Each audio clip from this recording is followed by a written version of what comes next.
Panginoong Jesucristo. Nagpupuri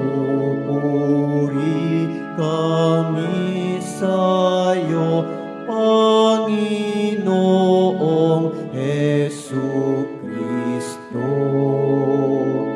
Purihin ang Poong Jesus, salita ng Amang Diyos, mula sa langit na naong, naging tao sa pagsakop sa sala ng sansinukob. Nagpupuri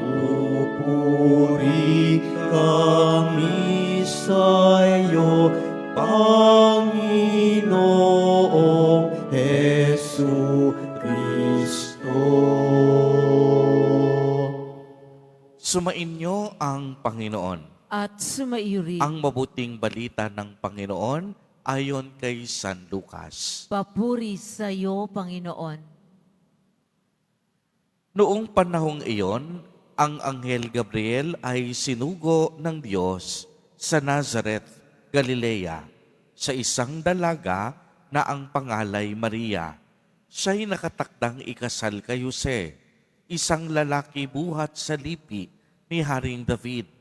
Paglapit ng anghel sa kinaroroonan ng dalaga, binati niya ito, "Matuwa ka, ikaw ay kalugod-lugod sa Diyos," wika niya. "Sumasa iyo ang Panginoon." Naguluminahan si Maria sa ganong pangungusap at inisip niyang mabuti kung ano ang kahulugan niyon. Kaya't sinabi sa kanya ng anghel, "Huwag kang matakot, Maria, sapagkat kinalulugdan ka ng Diyos. Pakinig ka, ikaw ay maglilihi at manganganak ng isang lalaki, at siya'y tatawagin mong Jesus. Magiging dakila siya at tatawaging anak ng kataas-taasan. Ibibigay sa kanya ng Panginoong Diyos ang trono ng kaniyang amang si David. Maghahari siya sa angkan ni Jacob magpakailanman, at ang kaniyang paghahari ay walang hanggan." "Paanong mangyayari ito, gayong ako'y dalaga?" tanong ni Maria. Sumagot ang anghel, "Bababa sa iyo ang Espiritu Santo at lililiman ka ng kapangyarihan ng kataas-taasan. Kaya't banal ang ipapanganak mo at tatawaging anak ng Diyos. Natatandaan mo ang iyong kamag-anak na si Elizabeth. Alam ng lahat na siya'y baog, ngunit naglihi siya sa kabila ng kaniyang katandaan, at ngayoy ika-6 na buwan na ng kaniyang pagdadalang tao, sapagkat walang hindi mapangyayari ang Diyos." Sumagot si Maria, "Ako'y alipin ng Panginoon. Mangyari sa akin ang iyong sinabi." At nilisan siya ng anghel.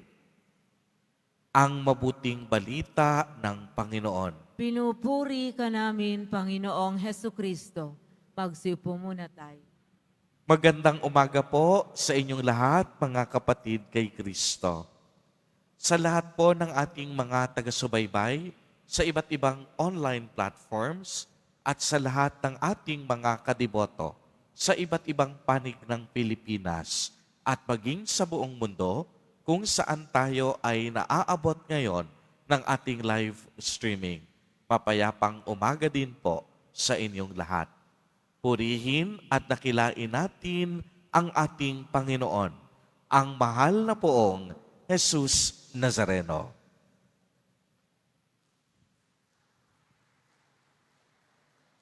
Mga kapatid kay Kristo at mga kadiboto, malugod po namin kayong tinatanggap sa Basilica Minor at Pambansang Dambana ni Jesus Nazareno. Kung inyong mapapansin, ang mga pari sa araw na ito ay hindi lilang kasulya, kung hindi puti, sapagkat ipinagdiriwang natin sa araw na ito ang dakilang kapistahan ng pagpapahayag tungkol sa magandang balita ng Panginoon o sa wikang Ingles, Solemnity of the Annunciation. Kaya tayo ay nagdiriwang sa magandang balita na ipinahayag kay Maria sa pamamagitan ng anghel. Matatandaang binati ng anghel si Maria. Sa kaniyang sinapupunan ay isisilang ang Mesiyas, ang tagapagligtas ng sanlibutan. Kaya noong una, kung mapapansin ninyo sa Ebanghelyo, nabagabag si Maria sa sinabi ng anghel dahil sa kanyang pagiging dalaga.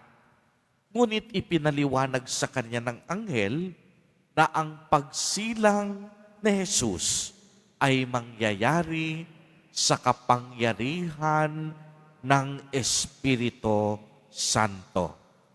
Sa buong pusong pagsang-ayon ni Maria, nakilala natin siya bilang napupuno ng grasya. Sa Ingles, full of grace. Ipinahayag ni Maria ang kaniyang fiat o pagsang-ayon na maganap sa kanya ang lahat ng kalooban ng Diyos. Hinayaan niya ang anumang plano ng Diyos na matupad at mangyari sa kanya. Alam po ninyo mga kapatid, napakalaking pribilehiyo at pagpapala ang mapili at mahirang bilang ina ng Diyos, sapagkat ang daladala ni Maria sa kaniyang sinapupunan ay hindi simple o ordinaryong tao, ngunit siya ay totoong tao at totoong Diyos. Kaya naman, karapat-dapat lamang siyang tawaging full of grace. Bukod kang pinagpala. Bakit?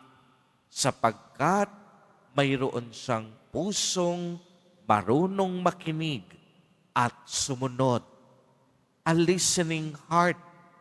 Hindi nakakapagtakang ganito na lamang ang respeto at pagkilala na iginagawad natin kay Maria. Kung ang Diyos nga, binigyan siya ng pagpapahalaga at tamang pagkilala, tayo pa kayang mga tao ang hindi kumilala sa kaniyang kababaang loob? Si Maria, klarado sa atin, hindi Diyos. Si Maria, instrumento ng Panginoon para maganap ang kaniyang planong kaligtasan. Kaya nga, napakapalad ni Maria dahil nahawakan, nakasama, naaruga, nahaplos, at nayakap niya si Jesus na ating Panginoon.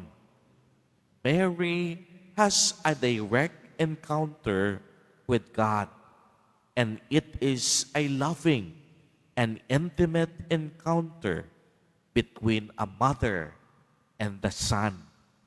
Kaya nga si Maria, tumayong ina ni Jesus sa lupa, ina ng Diyos, ina ng manunubos. Kaya naman kung tatanungin tayo kung sinong nilalang ang nakaranas ng gayong napakabanal na pribilehiyo, walang iba kung hindi si Maria at si San Jose, ang mga naging magulang ni Jesus dito sa lupa. Kaya naman sa kaniyang Magnificat, ganoon na lamang kalaki ang kagalakan ni Maria. Pero alam po ninyo kung gaano kalaki Ang kagalakan ni Maria, mapapalitan naman ito ng napakatinding hapis sa kamatayan ni Jesus Nazareno na ating sasariwain at gugunatain sa susunod na linggo. Bakit? Sapagkat si Maria ay isang ina at hanggang kamatayan sa krus, si Maria nanatiling ina ni Jesus, nanatiling may pusong nakikinig sa Panginoon at sumusunod sa kanyang kalooban. Kaya mga kapatid kay Kristo, pinapaalalahanan tayong lahat sa Ebanghelyo ng dalawang mahahalagang bagay.